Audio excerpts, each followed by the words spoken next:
नमस्ते, आप सभी का स्वागत है। आज की परिचर्चा हम करने जा रहे हैं आरज़ू काज़मी जी के साथ में। आपको पता है कि पाकिस्तान में बड़ी तेज़ी से नए-नए डेवलपमेंट्स हो रहे हैं, तो हम उनके बारे में बात करेंगे आरज़ू जी से। आरज़ू जी, आपका स्वागत है जयपुर डायलॉग्स पर। Thank you so much sir. नमस्ते। तो एक प्रश्न मेरा ये है कि आज हमें पता चला कि जो एससीओ का इजलास फॉरेन मिनिस्टर्स का होने जा रहा है भारत में, गोवा में मई में, उसमें भारत ने बिलावल भुट्टो को एज फॉरेन मिनिस्टर वहाँ इनविटेशन भेज दिया है। अब बिलावल भुट्टो जी जो हैं वो तो मोदी जी को बुचर ऑफ गुजरात भी कह चुके हैं, और उनकी जो असिस्टेंट हैं हिना रब्बानी, वो भी कह चुकी हैं कि साहब कि हम मोदी जी से डील नहीं कर सकते, हम तो डील कर सकते थे तो अटल जी से और मनमोहन सिंह जी से। तो ऐसे हालात में क्या वो आएंगे? सर अभी तक पाकिस्तान गवर्नमेंट की तरफ से या फॉरेन ऑफिस की तरफ से कुछ कहा नहीं गया है, लेकिन ये कि अगर तो इनको कहा गया एजेंसीज की तरफ से और फौज की तरफ से या एस्टेब्लिशमेंट की तरफ से कि तुमने जाना है, तो फिर इन्हें जाना होगा। और इस किस्म की जो स्टेटमेंट्स ये देते रहते हैं, तो सर ये सिर्फ बिलावल या हिना रब्बानी घर की बात नहीं है। इससे पहले इमरान खान हो, चाहे नवाज शरीफ हो या कोई भी गवर्नमेंट हो, ये जो भी प्राइम मिनिस्टर होते हैं इंडिया के या इंडिया के बारे में, ये नेगेटिव किस्म के और अजीब अजीब स्टेटमेंट्स देते रहते हैं। और इससे मेरा ख्याल है कि भारत में भी जो है वो गवर्नमेंट इतना सीरियस नहीं लेगी। वैसे तो बाकी बातों को भी सीरियस नहीं लेते, लेना चाहिए, लेकिन इस बात को मेरा ख्याल है इतना नहीं। अगर दोनों तरफ के लोग ये चाहेंगे, दोनों तरफ की गवर्नमेंट्स जो है वो कोई बातचीत करना चाहेंगी, तो शायद इस बात को जो पहले इन्होंने स्टेटमेंट दिया है उसको लोग थोड़ा सा साइड पे कर दें। आज तो हमारे यहाँ जो न्यूज चल रही थी वो तो ये भी चल रही थी कि भारत और पाकिस्तान के बीच में बर्फ पिघलने लगी है। इस किस्म की बात की जा रही थी। तो पहले इतनी ठंडे, ऊपर से बर्फ पिघलने के बाद आपको पता है, आप तो ठंडी जगह गए हुए कि और ठंड हो जाएगी। तो और ठंडा माहौल नहीं होना चाहिए। लेकिन ये कि हमारे यहाँ जो न्यूज चली थी उसकी हेडलाइन यही थी टीवी चैनल्स पे कि जी भारत और पाकिस्तान दोनों के बीच में क्या बर्फ पिघल रही है। क्योंकि भारत ने इनविटेशन दे दिया। बहुत, मैं तो कहूंगी बहुत हिम्मत है, बहुत बड़ा दिल है कि भारत ने इतने स्टेटमेंट्स के बावजूद अगर इनविटेशन दिया है, तो पाकिस्तान की तरफ से भी कुछ पॉजिटिव जाना चाहिए। वैसे मैं बताऊं आपको कि ये इनविटेशन जो है वो एससीओ की जो मीटिंग हो रही है फॉरेन मिनिस्टर्स की, उसमें दिया गया, क्योंकि भारत जो है इस बार उसका प्रेसिडेंट है। तो एससीओ आपको पता है मल्टीलैटरल ऑर्गेनाइजेशन है, तो भारत को तो उसमें पाकिस्तान को इनविटेशन देना ही था। वो उसमें मैं उसमें कोई ऐसी अजीबोगरीब या कोई विशेष बात नहीं देखता हूँ, कोई स्पेशल नहीं सर, चीज़ अजीब की तो गई है। नहीं है, लेकिन पहले मैचेस में भी तो ये होता रहा ना कि हम वहां नहीं खेलेंगे और हम वहां नहीं खेलेंगे और हम यहाँ नहीं जाएंगे। तो इस किस्म की बातें भी होती रही हैं। तो हो सकता है कि किसी वक्त मतलब भारत कहता है भाई इनको हम नहीं बुला रहे, या अभी यहाँ से देखें क्या कहा जाता है। लेकिन बहरहाल अच्छी बात है कि चाहे जो मर्जी रीजन रहा हो, लेकिन ये कि अगर कुछ पॉजिटिव होने जा रहा है तो होना चाहिए। नहीं, वो तो जैसे ये तो वाली बात ये है कि जैसे आईसीसी का टूर्नामेंट हो रहा है भारत में, वर्ल्ड कप होगा, वर्ल्ड कप ओडीआई होगा, तो भारत को तो पाकिस्तान को बुलाना ही पड़ेगा ना। ये पाकिस्तान की अपनी मर्जी है कि वो जाए या ना जाए। जी, बिल्कुल। लेकिन भारत ने तो बहरहाल एक अच्छी पहल की है, और मेरा ख्याल है पाकिस्तान की तरफ से भी कुछ पॉजिटिव जाना चाहिए। जो उल्टी-सीधी लैंग्वेज इस्तेमाल हो गई, जो गलती हो गई, उसको जो है वो थोड़ा-सा साइड पे करना चाहिए पाकिस्तान की तरफ से कि दोबारा वो गलती ना हो। वैसे बिलावल भुट्टो ज़रदारी को यहाँ भी कोई ख़ास एप्रिशिएट नहीं किया गया था। बहुत लोगों ने उनको क्रिटिसाइज़ किया था कि गलत ज़बान उन्होंने इस्तेमाल की है। तो शायद हो सकता है ये सोच के आगे बढ़ रहे हों, क्योंकि एस्टैब्लिशमेंट तो बहरहाल एक हकीकत है पाकिस्तान में। और वो बिल्कुल सही बात है। आज आपने देखा होगा कि माइक पॉम्पियो का भी स्टेटमेंट आया है कि he talk to actual leader of Pakistan. वो जो न्यूक्लियर वॉर के हवाले से जो स्टेटमेंट माइक पॉम्पियो से, जो ट्रंप के वक्त सेक्रेटरी ऑफ स्टेट थे, वो आपने देखा होगा शायद। जी, बिल्कुल देखा है। वो भी खबर काफ़ी यहाँ पे चल रही है, लेकिन बात सारी यही है कि ये भी कहा जा रहा है कि उसने अपनी बुक को सेल करने के लिए इस किस्म का स्टेटमेंट दिया है। अब अगर वो हमारे यहाँ सेल करने की कोशिश कर रहा है तो हम तो खरीदने वाले हैं नहीं, ना हम खरीदते हैं ना हम पढ़ते हैं। आप लोग ही फंसेंगे, आप ही लोगों के पैसे खर्च करवा देगा कि क्या लिखा है करके, और उसके बाद अंदर तो वही होगा कि खोदा फाड़ निकला चूहा वाली बात होगी। कि मुझे नहीं लगता कि maybe I am wrong, लेकिन मुझे नहीं लगता कि पाकिस्तान में इस हद तक बेवकूफ लोग बैठे हुए हैं कि वो न्यूक्लियर वॉर के बारे में मतलब सोचें या करने के प्लान करें। हाँ, हमारे कुछ मिनिस्टर जरूर कह सकते हैं कि पापाओं के बम बना लिए हैं और ऐसा कर देंगे वैसा कर देंगे, लेकिन उनकी बात को कोई सीरियसली नहीं लेता। वो ऐसा ही है कि एक एंटरटेनमेंट होती है उनकी स्टेटमेंट को, तो हम इंतजार करते हैं कि अब ये क्या कहेंगे। तो इसलिए जो असल लोग हैं जिनके हाथों में ये सारी चीजें हैं, तो वो मुझे कम से कम ऐसा नहीं लगता कि वो इस किस्म की किसी वॉर के ऊपर जा रहे होंगे। सभी को मालूम है उसका क्या रिजल्ट निकल सकता है, और ये चीजें तो सर वैसे आपको भी पता है सिर्फ डराने के लिए होती हैं, चलाने के लिए नहीं होती। वैसे उनमें से एक को आपने अरेस्ट कर लिया है आज? जी, फवाद चौधरी साहब की बात कर रहे हैं आप। फवाद चौधरी साहब जो है बिल्कुल वो सुबह भी ही बड़े बड़े बोल बोलते हैं ना। हाँ, वो भी बोलते हैं। और शेख रशीद साहब तो खैर यहाँ है नहीं, लेकिन फिलहाल फवाद चौधरी साहब अरेस्ट हो गए क्योंकि उन्होंने इलेक्शन कमीशन को जो है धमकियां लगाई थी। ना सिर्फ उनको बल्कि उनकी फैमिलीज तक को धमकियां लगा रहे थे कि हम देख लेंगे और हम ये कर देंगे और वो कर देंगे। तो शायद उनकी कोशिश भी यही थी कि उनको अरेस्ट कर लिया जाए, ताकि वो जो थोड़ा सा मामला ठंडा हो गया है पीटीआई का, जो वो सोच रहे थे इमरान खान की पार्टी के अगर वो ये असेंबलीज को डिसॉल्व कर देंगे पंजाब और केपीके की, तो फिर इलेक्शंस हो जाएंगे। तो उसके बजाय हुआ ये कि वो केयर टेकर गवर्नमेंट आ गए। उसके लिए भी कहा जा रहा है कि वो 3 महीने के लिए नहीं आए, बल्कि जरा लंबे अरसे के लिए बैठे रहेंगे। तो अब खान साहब ने भी अपना पैंतरा बदल लिया और उन्होंने अमेरिका और बाजवा साहब से निकल के अब वो जो care taker chief minister Punjab आए उनके ऊपर चले गए, और उनका कहना है कि जी मेरी गवर्नमेंट तो इन्होंने गिराई है, मोहसिन नकवी ने। तो अब जाहिर है इस किस्म की स्टेटमेंट दे रहे थे, और साथ फवाद चौधरी साहब ने भी धमकियां लगाई थी। तो चाह यही रहते कि अरेस्ट किया जाए। इनकी कोशिश तो ये है कि इमरान खान को किसी तरीके से अरेस्ट कर लें, ताकि एक बार फिर वो जो खान साहब है वो दोबारा से एक्शन में लोगों को नजर आए। लेकिन ऐसा अभी तक तो हुआ नहीं है। फवाद चौधरी साहब को अरेस्ट किया गया है, उनका बीपी चेक किया गया, उनकी ईसीजी ली गई है, शुगर चेक किया गया, तो बिल्कुल परफेक्ट निकले। तो अभी तक तो ऐसा कुछ नहीं है, मगर बहरहाल देखें, लगता है 1-2 दिन का रिमांड शायद मिलेगा, उसके बाद छोड़ दिया जाएगा। अच्छा। तो सिर्फ दिखाने के लिए किया गया है? दिखाने के लिए, थोड़ा सा शायद डराने के लिए, या इसलिए क्योंकि वो बार बार इलेक्शन कमीशन के ऊपर तरह तरह के इल्जाम लगा रहे थे, तो वो कहाँ तक बैठे रहते। तो एक इस बात और वजह से भी शायद जो किया गया। आ रही है इस वक्त, वो आपके प्राइम मिनिस्टर के हवाले से आ रही है कि वो प्राइम मिनिस्टर यूएई में जाके उन्होंने एक जिसको कह सकते हैं कि एक रिकन्सिलिएटरी जेस्चर किया और ये कहा कि हमने यूएई के प्रेसिडेंट से कहा है कि भारत से हमारी बातचीत करवा दें, और हमने 3 युद्ध लड़े और उससे किसी का फ़ायदा नहीं हुआ, वो हमारी गलती थी, इत्यादि इत्यादि।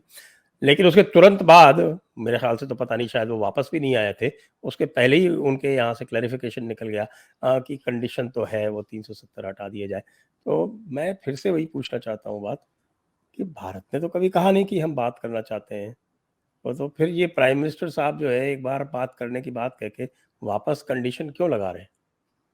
सर, पाकिस्तान की तरफ से तो पहले भी कहा गया था, जब बाजवा साहब थे उन्होंने भी कहा था कि जी हम भारत के साथ बात करना चाहते हैं। बल्कि काफी लोग तो ये भी बताते हैं कि कोई बातचीत हो भी रही थी कि कुछ साल के लिए ये कश्मीर कश्मीर गाना बंद कर देंगे और ये लोग आपस में जो है वो बातचीत करेंगे और ट्रेड होगी और बाकी चीजों के ऊपर बात होगी। तो हो सकता है उसका एक ये वजह भी हो जिसकी वजह से प्राइम मिनिस्टर ने ये बात की। लेकिन जाहिर है उनके 2 ग्रुप्स हैं एस्टेब्लिशमेंट के अंदर भी, एक चाहता है कि बात हो, एक चाहता है बात ना हो, क्योंकि जाहिर है कि वो फिर कश्मीर का चूरन जो बेच रहे हैं उनका तो नुकसान ही नुकसान है। तो उन्होंने, और खुद जो शरीफ फैमिली है यानी कि नवाज शरीफ, शहबाज शरीफ साहब, ये हमेशा से इंटरेस्टेड रहे हैं कि भारत के साथ टर्म्स बेहतर हों, क्योंकि बिजनेस कम्युनिटी से हैं और इनको पता है कि भारत के साथ कुछ ट्रेड की जा सकती है, बिजनेस किया जा सकता है। बल्कि एक थोड़े दिन पहले आपको याद होगा कि मरियम नवाज के ऊपर तो ये भी एलिगेशन लगाया गया था कि कोई मशीनरी उन्होंने वहां से इंपोर्ट की है भारत से, तो वो उसके ऊपर बड़ा हंगामा रहा था। तो वो तो हमेशा से यही चाह रहे होंगे कि कोई बिजनेस स्टार्ट हो, कोई बातचीत हो। तो बाकी आधी जो एस्टेब्लिशमेंट है वो ज़ाहिर है नहीं चाहती होगी, तो उन्होंने बेचारों ने पहले कह दिया, बाद में उनको किसी ने बुला के खैरियत पूछी होगी कि भाई आप कौन होते हैं, मतलब प्राइम मिनिस्टर बना दिया है तो उसको इतना सीरियसली दिल पे लेने की क्या बात है, बस ठीक है साइड में रहो। तो फिर उन्होंने जाते ही फिर दोबारा उन्होंने कहा ठीक है जी, उन्होंने कहा फिर दोबारा से वो दोबारा कश्मीर कश्मीर का उन्होंने जो गाना था वो फिर शुरू कर दिया। तो ये बात हुई होगी, अदरवाइज एस्टेब्लिशमेंट से भी एक सुनने में यही आया कि काफी बड़ा ग्रुप ऐसा है जो चाहता है कि भारत के साथ टर्म्स बेहतर हो। तो और एक बात एक और नहीं समझ में आई, ये बड़ी विचित्र बात थी कि आपके यहाँ बड़े लंबे अरसे तक बिजली चली गई थी, लेकिन सबके सब यूट्यूब वाले जो थे वो तो अपने यूट्यूब के कार्यक्रम अपने कर रहे थे, आपका भी देखा मैंने। सर वो किसी के घर जनरेटर है, किसी ने यूपीएस लगाया है, तो इसलिए यूट्यूब वाले तो मैनेज कर रहे थे ना, पूरा घर बंद कर दिया, ये रूम बस ऑन कर दिया, तो मेरा तो काम ऐसे चल रहा था। और मेरे घर तो खैर यूपीएस है, तो वो 12-14 घंटे तो निकाल ही लेता है। तो बाकी लोगों ने भी कुछ यही कुछ किया होगा, कोई जनरेटर पे होगा, कोई कुछ होगा। लेकिन ये जरूर थी कि सुबह 7 बजे की गई हुई लाइट रात को 10 बजे आई थी। तो बस मुझे तो यही लग रहा था अभी बंद हो जाएगा, अभी बंद हो जाएगा। तो इस तरह से चल रहा था काम। मगर ये जरूर है कि वो बाद में जो हमारे मिनिस्टर साहब हैं, खुर्रम दस्तगीर, उन्होंने कह दिया कि जी ये तो कोई बैरूनी हाथ लग रहा है, ये तो लग रहा है किसी ने बाहर से किसी और कंट्री का, तो जाहिर है कि पहला शक तो आप ही लोगों पे जाता है। तो आप लोगों ने कुछ जुगाड़ लगाया होगा कि हमारी लाइट चली गई, हाँ। या फिर यहूदियों की साजिश होगी। दो ही लोग हैं। तो अब उन्होंने ये क्लियर नहीं किया कि असल में किसको कह रहे हैं। मगर तो बहरहाल ब्लंडर अपना था, अपनी गलती थी इनकी। और बहुत से लोग तो ये भी कह रहे थे कि आईएमएफ वाले बिजली काट के चले गए, क्योंकि उनके पैसे उनके साथ पैसों का मामला चल रहा है। तो बहरहाल जो भी बात थी, लेकिन आ गई, बहरहाल 2 दिन लगे मगर आ गई। हाँ, तो कुछ लोग तो ये कह रहे हैं कि साहब कि वो जो पावर हाउसेस थे उनको पैसे नहीं दिए गए, तो उन्होंने बिजली देना बंद कर दिया। ये भी कह रहे थे सर कि इन्होंने एनर्जी सेविंग मोड में जाने के लिए जो है वो सारे जो प्लांट थे वो इन्होंने रात को बंद कर दिए थे, और सुबह इनको स्टार्ट करना नहीं आया, ये भी कहा जा रहा है। तो ये भी एक अजीब सी बात है कि इनके सारे इंजीनियर्स और सारे लोग जो उससे रिलेटेड हैं उनको कोई काम नहीं आता क्या, कि रात को उन्होंने बंद कर दिया और सुबह को वो स्टार्ट ही नहीं हुआ। वैसे ये चीज अगर आपको याद हो, इमरान खान के टाइम में भी एक बार हुई थी, और तब भी सब ये अच्छा, लोग क्या समझ रहे हैं, कोई कोई समझ रहा है शायद इंडिया हमला कर रहा है, और बाकी जो थे वो समझ रहे थे शायद मार्शल लॉ लग गया है, सारे सब लोग सब ब्लैकआउट हो गया, तो यकीनन फौज ने आके दोबारा कब्जा कर लिया। हालांकि फौज करेगी क्या, कुछ खाने को है ही नहीं। जब खाने को होता है फौज तो तब आती है, खाली टाइम में थोड़ी आती है फौज। तो इस वक्त फौज भी साइड पर है, वो कह रही भाई करो जो कर रहे हो। तो ऐसा सब लोगों का ख्याल था, और कुछ का ख्याल था जैसे पहले इमरान खान के टाइम में जब इस तरह लाइट गई थी तो कह रहे थे कि जी शायद भारत हमला करने वाला है। तो इस किस्म की बातें चल रही थी। मगर खैर अभी देखते हैं कि दोबारा तो नहीं, उन्होंने कहा है कि जी दोबारा ऐसा नहीं होगा। मगर साथ साथ आई डोंट नो, आप आपके पास ये न्यूज़ है या नहीं, लेकिन आईएमएफ ने जो शर्तें लगाई थी ना, वो सारी की सारी प्राइम मिनिस्टर ने अनाउंस कर दी है कि हमने ओके कर दिया, उनको कह दिया कि मान लिया। तो तो वो क्या अब शर्तें? ये उनकी सर बात वही थे, बहुत से टैक्सेस लगाएंगे और पता नहीं कितने बिलियन का टैक्स लगेगा पूरे लोगों के ऊपर। उसके साथ साथ गैस और बिजली और इस तरह के जितने बिल्स हैं वो बढ़ जाएंगे, हर चीज महंगी हो जाएगी, डॉलर रेट जो है उसको ये कंट्रोल नहीं करेंगे, जो ये बीच में आर्टिफिशियल तरीके से करते रहते हैं, वो नहीं होगा। तो मतलब अगर आईएमएफ के पास नहीं जाते तो भी मुश्किल है, और जाते हैं तो भी मुश्किल है। यानी एक तरफ कुआं दूसरी तरफ खाई है, तो अब इन्होंने सोचा खाई में गिर जाते हैं, तो इन्होंने आईएमएफ को ओके कर दी, गिरना तो है ही ना किसी एक जगह। तो अब इन्होंने कहा है, ओके किया है, साथ साथ प्राइम मिनिस्टर ने कहा है कि जी जो बर्डन पड़ेगा, जो प्रॉब्लम्स आएंगी वो हम उठाएंगे, और पब्लिक जो है आम पब्लिक से बाद में हिस्सा लेंगे। अब वो ये पब्लिक की तसल्ली के लिए कहा होगा, आप तो जानते हैं कि यहाँ तो पब्लिक ही फंसती है। ये जो गवर्नमेंट होती है या जो अपर क्लास होती है हमारी, वो कहाँ फंसती है इस तरह की चीजों में। तो इसका मतलब है कि आम पब्लिक पे ही मुसीबत आएगी जितनी भी आएगी। हमारे यहाँ के पाकिस्तान वॉचर्स ये कह रहे हैं कि ये पाकिस्तान जो है एक्चुअली डिफ़ॉल्ट कर चुका है, क्योंकि जितने भी इंपोर्ट वाले आके खड़े हुए हैं, कंटेनर खड़े हुए हैं कराची में, उनकी जो एलसी बैंक्स को कैश करनी थी, वो बैंक्स कैश नहीं कर रहे। तो वो बैंक्स की तरफ से डिफ़ॉल्ट हो गया, क्योंकि जो क्रेडिटर है उसको पैसा नहीं मिल रहा। दूसरी ओर ये भी कह रहे हैं कि नई एलसीज नहीं खोल रहे हैं। तो क्या वाक़ई सारा का सारा इंपोर्ट बंद हो गया है? सर कहा तो यही जा रहा है, आपके यहाँ के नहीं, हमारे यहाँ के भी जो एक्सपर्ट्स हैं, जो इकोनॉमी को समझते हैं, उनका यही कहना है कि डिफॉल्ट ये कर गए, अनाउंसमेंट नहीं कर रहे, सिर्फ अनाउंस नहीं किया जा रहा। अब इनके अनाउंस ना करने से सिचुएशन तो बदल नहीं जाएगी। अब बिल्कुल एलसीज भी नहीं खुल रही हैं, और लोगों का सामान जो रखा है वहां, चाहे कराची में हो चाहे गवादर में हो, तो वो नहीं वो ले पा रहे, और ना ही जाहिर है उसको खोल पा रहे। तो ये सारी सिचुएशन तो है। मगर अभी ये भी जो कहा जा रहा है ना कि आईएमएफ को इन्होंने ओके कर दिया है, उसके साथ साथ आज जो मनी एक्सचेंज का जो हेड है मलिक बोस्तान, उनका मैं देख रही थी कि टीवी पर वो इंटरव्यू दे रहे थे कि हाँ जी, हम जो है वो अब इक्वल, एक ही, यानी बैंक और बाहर जो है वो डॉलर रेट सेम हो जाएगा, और इन लोगों के पास डॉलर तो बहरहाल रखे हैं, और चाहे लाखों में हो या करोड़ों में हो, इस किस्म के लोग जो है इनके पास डॉलर्स होते हैं, तो ये डॉलर बाहर निकाल लेंगे आईएमएफ का ओके होते ही। कि आईएमएफ को जाहिर है जब इन्होंने कह दिया कि सारी शर्तें मान रहे हैं, तो वो भी उधर से जो है फंड रिलीज कर देंगे, इनको यहाँ पे मिल जाएंगे। साथ ही जो इन लोगों ने पाकिस्तान में डॉलर रखे हुए, और बहुत रखे हुए, क्योंकि जो ऊपर के अपर क्लास हमारी, उसे तो कोई फर्क नहीं पड़ता कि क्या हो रहा है। वो जैसे ही वो डॉलर बाहर आएंगे तो लोग इतने बेवकूफ हैं कि वो महंगे डॉलर भी खरीदने लग जाएंगे, समझ के कि पता नहीं क्या हो रहा है, और उससे उनका बिजनेस तो चल जाएगा जिनके डॉलर्स हैं। अब बाकी आम पब्लिक उसको कौन सोचता है सर, इतनी है हमारे यहाँ, कोई कोई परवाह नहीं किसी को, सब ऐसे ही चलता है। आपको आटे का क्या भाव पड़ रहा है? सर अभी तो 160 केजी बता रहे हैं ये लोग कि चल रहा है। अब ये के ऊपर नीचे होता रहता है। आपको मिल रहा है आसानी से? सर मुझे तो मिल रहा है, मैं, मेरे घर के पास तो मिल रहा है। अच्छा, आप तो पंजाब में, पंजाब के बाहर नहीं मिला? मैं इस्लामाबाद में हूँ, मेन सिटी में। इस्लामाबाद में इशू नहीं है, ये छोटे शहरों में ज्यादा इशू है। बाकी बड़े बड़े शहर जो है या उनमें इतना नहीं है, लाहौर या कराची, या कराची में भी हो सकता है क्योंकि बहुत ज्यादा आबादी है वहां पे है। लेकिन इस्लामाबाद में इतना ज्यादा मसला नहीं है अभी फिलहाल किसी भी चीज का, चाहे आप आटा कह लें, चाहे चीनी कह लें, या किसी भी किस्म की मेडिसिन, जैसे लोग बहुत बार कहते हैं कि मेडिसिन नहीं मिल रही, तो इस्लामाबाद में तो अभी मेडिसिन का भी इतना कोई शॉर्टेज मैंने नहीं सुना। और बाकी छोटे शहरों में यकीनन होगा, बलूचिस्तान हो गया, सिंध के अंदर के इलाके जो हो गए वो हो गए, वहां पे डेफिनेटली होगा। लेकिन वो भी ये कोशिश कर रहे हैं कि थोड़ा बहुत ये उसको संभाल सकें। रशिया से भी तो मंगाया है इन्होंने गंदम, तो मंगवाया तो फिर है, आया कहाँ है? नहीं, एक शिपमेंट तो पहुंच गई है कराची। अब कह रहे हैं कि गवादर में भी आएगी, तो अब देखें। लेकिन फिलहाल उसके उसके ऊपर थोड़ा बहुत काबू पा लिया है इन्होंने, क्योंकि बहुत हंगामा हुआ था।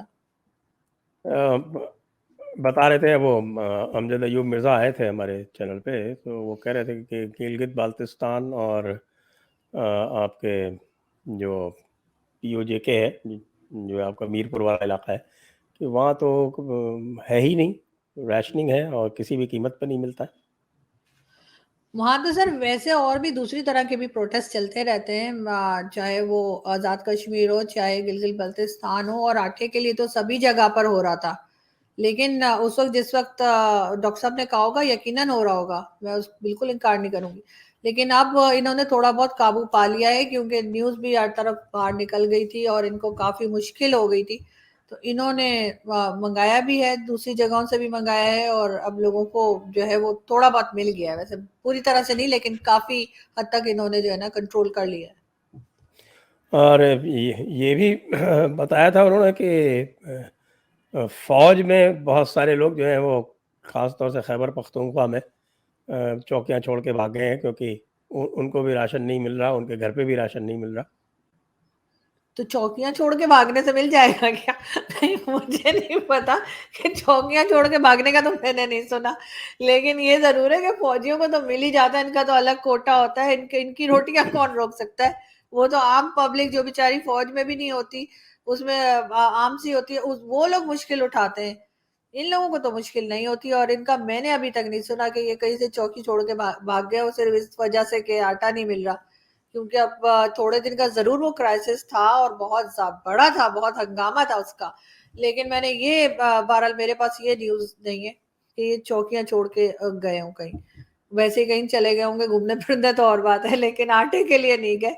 क्योंकि ये तो बाट ही फौज रही थी और फौज के ही अंडर सारा कुछ चल रहा था, तो वो अपने ही लोगों को क्यों नहीं देंगे। ये भी कहा जा रहा है कि फौज ने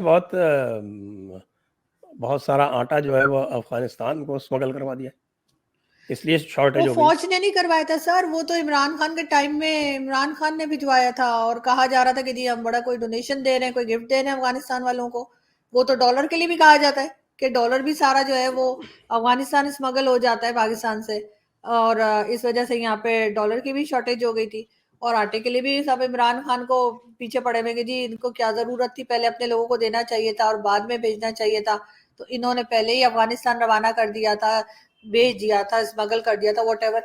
तो वो सारा कुछ तो उस टाइम से चल रहा था, और कोई कोई नई बात नहीं। अफगानिस्तान तो यहाँ पे बहुत सी चीजें ऐसी हैं जो अफगानिस्तान स्मगल होती हैं। तो उसी में इन्होंने आटा भी कर दिया था। बाकायदा बैनर्स लगे हुए थे, ट्रक की पिक्चर्स आई थी इमरान खान के टाइम में। और अब उस वक्त तो कोई कुछ बोला नहीं। अब जब ये आटे की शॉर्टेज हुई तो फिर वो पुरानी पिक्चर्स निकाल निकाल के खूब इमरान खान की क्लास हो रही थी। तो ये चीजें भी चली हैं यहाँ पे। जी, बिल्कुल ठीक है। लेकिन अभी जो मसाइल चल रहे हैं आपके यहाँ, ख़ास तौर से जो अभी अभी जो रेट है, जो पॉलिसी रेट है, वो भी बढ़ा के 17% कर दिया गया है, जो कह रहे हैं कि आज तक की हिस्ट्री में हाईएस्ट है। जी हाँ, बिल्कुल। और अभी 2 दिन पहले ही किया है गवर्नर स्टेट बैंक ने जो है वो प्रेस कॉन्फ्रेंस की थी, उसमें उन्होंने अनाउंस किया है कि 16% से 17% कर दिया है। और ये सब चीजें तो ये करेंगे जब ये आईएमएफ की शर्तें मानेंगे, आईएमएफ से लोन लेंगे, तो फिर ये सारी शर्तें तो उधर से लिख कर आई होंगी, ये खुद तो नहीं कर रहे होंगे। आईएमएफ जैसे जैसे कहेगा ये करते जाएंगे, जो फ्यूल प्राइस वो बताएंगे वही होगी। बैंक्स में जो इंटरेस्ट रेट होगा वो भी वही डिसाइड करेंगे, फिर तो हर चीज उन्हीं के हाथ में है, सब कुछ वही डिसाइड करेंगे।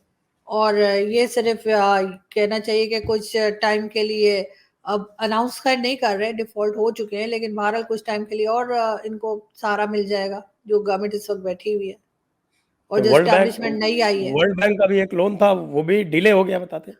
वो डिले हो गया सर, वो 1.1 बिलियन का था, वो उन्होंने अभी डिले कर दिया है। साथ सऊदी अरब ने भी कहा है कि जी हम पहले की तरह लोन नहीं देंगे।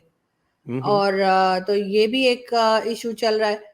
तो ऑब्वियसली इनके पास तीसरा रास्ता सिर्फ आईएमएफ का रह गया था। पहले की और तरह ये लोन भी नहीं देंगे। आईएमएफ देगा तो बाकी सब भी दे देंगे। ये पहले की तरह लोन नहीं देंगे, इसका क्या मतलब हुआ? मतलब पहले तो जब कहते थे तो वो दे देते थे ना कि बैंक में रखने के लिए, खर्चे के लिए तो नहीं देते थे, वो कहते थे बस बैंक में रख दो अपने। तो अब उन्होंने ये अनाउंस किया है कि हम पहले की तरह नहीं देंगे। अब वो जाहिर है या तो कुछ शर्तें लगाएंगे या कोई बात करेंगे, ये उन्होंने क्लियर नहीं किया, लेकिन ये कहा है पहले की तरह नहीं देंगे। तो ऑब्वियसली अब लेकिन साथ साथ बहुत से लोगों ने ये भी कहा है कि अगर आईएमएफ से मिल जाएगा तो बाकी लोगों की भी हिम्मत होगी, वो भी फिर दे देंगे। ये शर्तें भी लगी, हो सकता है वर्ल्ड बैंक ने भी यही कहा कि पहले आईएमएफ देगा तो फिर हम देंगे। तो अब इन्होंने आईएमएफ को हर चीज के लिए सिंपली ओके कर दिया है, तो अब बाकी जगह से भी इनको पैसे मिल जाएंगे। जी, लेकिन कोई लॉन्ग टर्म प्लान है क्या? क्योंकि ये लगातार ये डेफिसिट बढ़ती जा रही है। इस साल $23 बिलियन के लोन आप लोगों को चुकाने हैं, और अगले 3-4 साल बाद ये बढ़ के $50 बिलियन होने जाने वाला है। तो इस तरह से कब तक चलेगा ये? कोई लॉन्ग टर्म प्लान बनाया जा रहा है या कोई सोच विचार है इस दिशा में? नहीं सर, कोई नहीं सोच, मेरे ख्याल से तो कोई नहीं सोच रहा, ना ही कहीं मैंने पढ़ा है, ना ही कहीं सुना है कि कोई लॉन्ग टर्म प्लान ये लोग बना रहे हो। ये बस अभी जैसे अपना टाइम गुजार रहे हैं, जिसकी गवर्नमेंट है वो थोड़े दिन, जितने दिन गवर्नमेंट है बस उसको वो चला रहे हैं। उसके बाद जो दूसरा आएगा वो फिर भुगतता रहेगा, जैसे पहले हुआ है।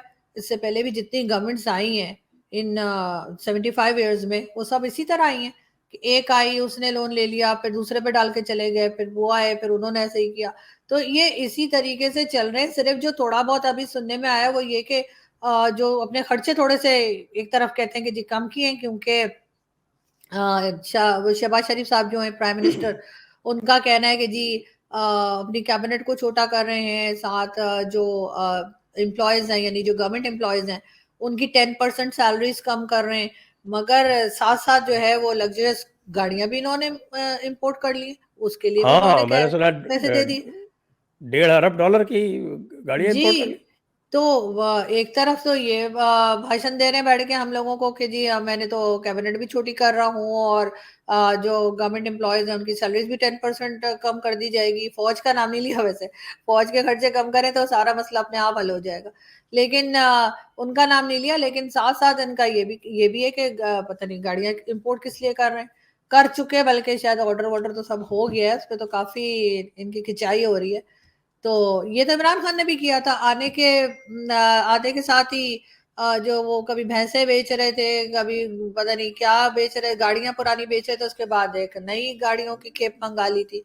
तो ये तो यहाँ पे हर गवर्नमेंट करती है, अपने इनके कोई नखरे चोंचले कम नहीं होते और दूसरों को कहते हैं। मैं तो सीधे सीधे कह रही हूँ, जो एस्टेब्लिशमेंट है, जो फौज है और जो एजेंसीज हैं, इनके पैसे कम कर दें, भारत के साथ टर्म्स बेहतर करें कि आपको ये लगे ही नहीं कि वो हम पे हमला कर रहा है, वैसे तो वो करते ही नहीं हमला, लेकिन फिर भी ये जो कहते रहते हैं कि उनसे डर है, वो डर इनका कम हो जाए और इसके पैसे कम करें, फौज को जो देते जा रहे हैं, साथ साथ टीटीपी को कंट्रोल करें, तो वहां से भी इनके जो पैसे ये मांग रहे टीटीपी कंट्रोल करने के, वो भी कम हो जाएंगे।